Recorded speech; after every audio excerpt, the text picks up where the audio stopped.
Welcome to our latest Hoopcast. Pat Dooley and Kevin Brockway, the Gainesville Sun. We're going to talk a little bit about Florida's win over Georgia and preview the big game against Tennessee. Game day will be there. White T-shirts everywhere that Bruce Pearl has provided, and we'll talk about that a little bit. But Kevin, I'm wearing black today. I guess it's in honor of the coaches that have been let go in the last few days since we were last here. Mark Gottfried, obviously, and Dennis Felton on Thursday morning. Not that much longer after the charter flight back home from Florida, after losing by 26. Gets the axe. I guess we could kind of see it coming. Whether it was going to happen in the middle of the season, the end of the season, though, and it's a little bit of a disturbing trend to see coaches let go at this time of the season as opposed to the end of the season. I mean, we saw it last year with John Brady. Right. Now you see it with Gottfried, and now you see it with Dennis. But I guess some administrators feel like, maybe buy the extra time to make the change and to put together a search committee. But it's unfortunate. You kind of feel bad for the kids as well because they, going through a lot in that situation. Well, I think Georgia did it because Alabama has an opening, and Anthony Grant is going to be a hot commodity for both those schools. So why prolong it? And I think also one reason Georgia did it was so that they wouldn't get the same kind of situation they were in last year when they wanted to fire Dennis Felton. But then he wins the SEC tournament in a freakish, bizarre tournament. He wins it. They can't fire him. So I think they want to go ahead and get it out of the way and be done with it. And also, a lot of times when a coach is fired during the season, whether it's football, basketball, whatever, it's to tell the alumni, hey, we get it. We know what's going on. We're getting rid of them. You go ahead and keep contributing your money.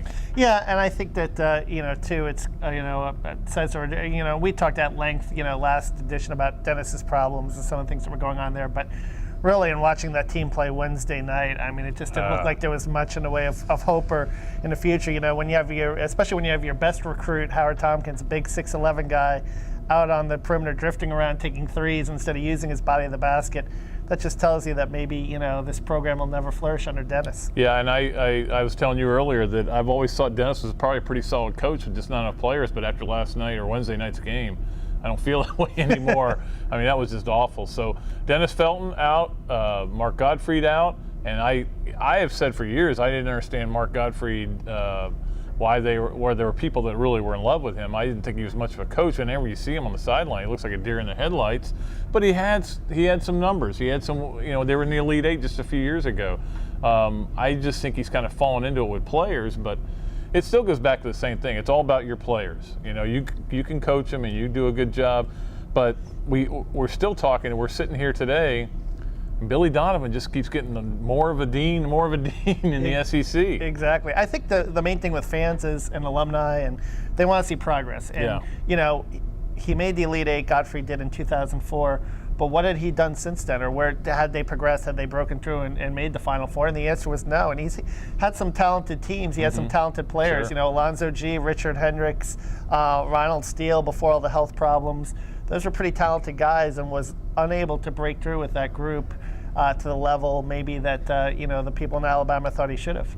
Had a lot of guys leave early, and then, of course, the whole Ronald Steele situation where Steele's kind of intimated that it was the friction between him and Gottfried was the reason he decided to cancel the rest of his senior year. So that certainly couldn't have helped. And we'll see. We'll see what goes on with the hirings there. And like I mentioned in my column, maybe Georgia hires Anthony Grant, Auburn goes against Larry Shiat, and Alabama gets Donnie Jones. We'll just have all Billy Donovan assistant coaches coaching here. But Florida on Wednesday, obviously, Kevin, we don't want to spend too much time in the game. We didn't want to be there the last 10 minutes. It was so bad.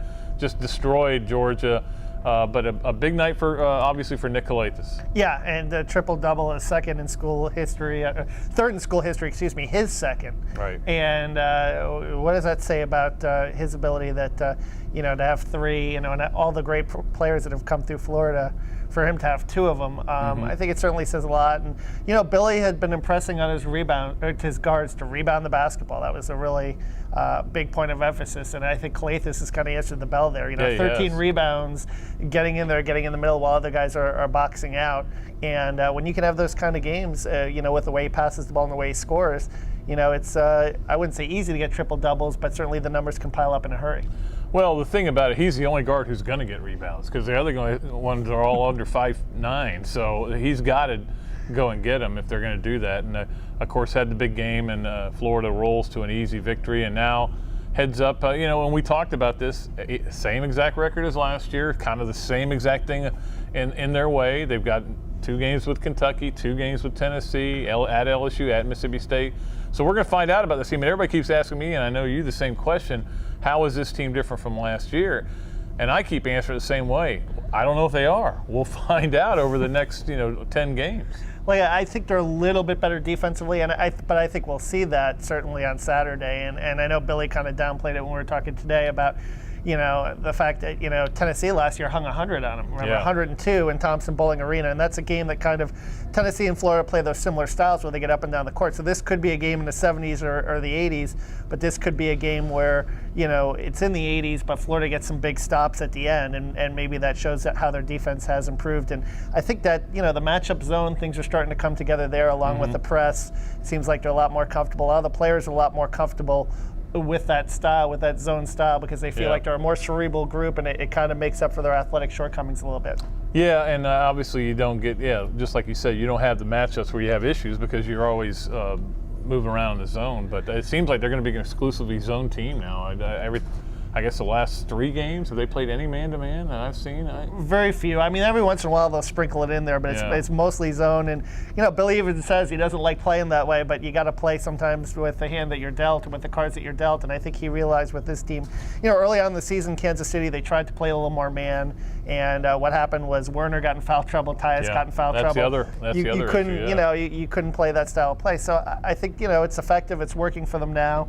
But they'll see down the road, because certainly they're going to be playing some very talented offensive clubs, beginning with Tennessee, South Carolina, 2 of the top scoring teams in the SEC, and Kentucky's among the scoring leaders as well. Well, it'll be interesting. And of course, Tennessee, if it wasn't for Arkansas, Tennessee would probably be the most disappointing team in the league right now. They've lost, had won 37 in a row at Thompson Bowling. Now they've lost 4 of their last 5 there. And we were talking about it Wednesday night at the game, and I wrote about it in the column. People just don't realize how good Chris Lofton was, and without him, and Jawan Smith and Ramar Smith, they're just not the same team. Yeah, and particularly the perimeter shooting. Lofton was the guy that always made big shots. He would make a shot with his hand in his face. You could defend him for the whole game, and he would still get his about 20 or 30, especially against Florida. He seemed to really light it up, and he was a guy he was a guy that always in the big moments came through with some big shots. And you take a look at their perimeter shooting; they're about a 30.9% team from 3-point range, which is down way much from last year, where they were leading the team in 3-point shooting. So that's been taken away. You still have the dangerous. Tyler Smith is still a very dangerous player, particularly getting to the basket and getting offensive rebounds. They're going to have to do a good job on him. And Wayne Chisholm is a guy that you don't know what you're going to get, but when he's good, he's very good down low and as a center, one of the best in the league when he's on. And he'll step out and shoot not only a 3, but a bunch of 3s. So he can be tough. It's a matchup issue for Florida. So we'll see. And again, people shouldn't judge too much just from this one game. It's just one game. But let's see how they play. I think on the road is going to be more of an indicator, not the win or the loss. Obviously, if you get a win, that's a great sign. But if they lose a tough battle where they're right in it till the end, I don't think anybody should take from this that, it's just like last year. Yeah, and I think what's pretty interesting, Pat, is coming up. You've got 4 games on national television, beginning with that game. You got South Carolina on national TV. You've got Kentucky the following week after the bye, and then even the game back in Georgia for some reason is an ABC game. I haven't quite figured that out. What were they thinking? I haven't quite figured that out yet. But I think it's important, not necessarily for wins and losses, but for the eye test, for them to play well and to come out and look competitive, because a lot of times, even in the selection committee and people voting in polls, they kind of use that eye test, and it'll be a chance for them to be seen a lot more throughout the country than they have been.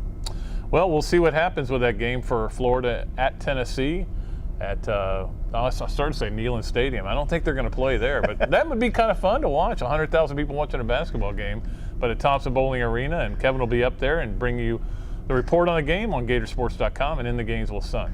Next time, we'll be talking about Florida, South Carolina, Tuesday night game, which are always fun, 9 o'clock games. You got to love those. Yeah, exactly. Wonderful. We'll deal with it. Anyway, we'll be previewing that and telling you about what happened in the Tennessee game. Until then, Kevin Brockway, Pat Dooley saying so long from the Sunshine State.